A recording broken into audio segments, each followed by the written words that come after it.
Kothamangalam taluk library council കമ്മിറ്റിയും വലിയപാറ Lalji public ലൈബ്രറിയും സംയുക്തമായി republic ദിന സദസ്സ് സംഘടിപ്പിച്ചു. താലൂക്ക് തല സമാപന സമ്മേളനം ആന്റണി ജോൺ എം.എൽ.എ. ഉദ്ഘാടനം ചെയ്തു. കോതമംഗലം താലൂക്ക് ലൈബ്രറി കൗൺസിൽ കമ്മിറ്റിയുടെയും വലിയപാറ ലാൽജി പബ്ലിക് ലൈബ്രറിയുടെയും സംയുക്ത ആഭിമുഖ്യത്തിലാണ് റിപ്പബ്ലിക് ദിന സദസ്സ് സംഘടിപ്പിച്ചത്. താലൂക്ക് തല സമാപന സമ്മേളനം ആന്റണി ജോൺ എം.എൽ.എ. ഉദ്ഘാടനം ചെയ്തത്. നമുക്കറിയാം, നമ്മുടെ ലൈബ്രറികൾ, ഗ്രന്ഥശാലകൾ എന്നുള്ളത് ഒരു സാംസ്കാരിക കേന്ദ്രങ്ങളാണ്, പൊതു ഇടങ്ങളാണ്.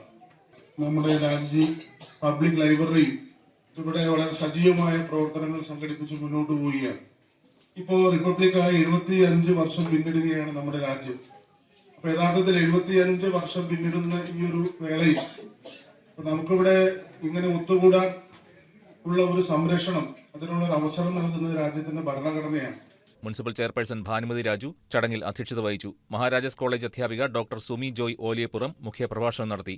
നഗരസഭാ വിദ്യാഭ്യാസ standing committee chairperson doctor Ashley Mathew, കൌൺസിലർമാരായ ജാൻസി മാത്യു, ആദർശ് കുര്യാക്കോസ്, കുമാരി അശോകൻ, അരുൺ ബോബൻ, കുത്തുവഴി സർവീസ് സഹകരണ bank president K Varghese, municipal നേതൃസമിതി convener S Udayan, Valiyapara LPS headmistress Preetha Rajeev, Lalji public library president Hans P Jose, secretary MV Sandu, ഗ്രന്ഥശാല സംഘം president KA Kuriakose, secretary Manoj Narayanan തുടങ്ങിയവർ പങ്കെടുത്തു. യോഗത്തിൽ കൌൺസിലർമാർക്ക് സ്വീകരണവും വിവിധ മത്സരങ്ങളിൽ വിജയിച്ചവർക്ക് സമ്മാനദാനവും നടത്തി. ചടങ്ങിനോടനുബന്ധിച്ച് മുതിർന്ന പൗരന്മാരെയും വിവിധ മേഖലകളിൽ പ്രഗത്ഭരായവരെയും ആദരിച്ചു. News desk KCB news.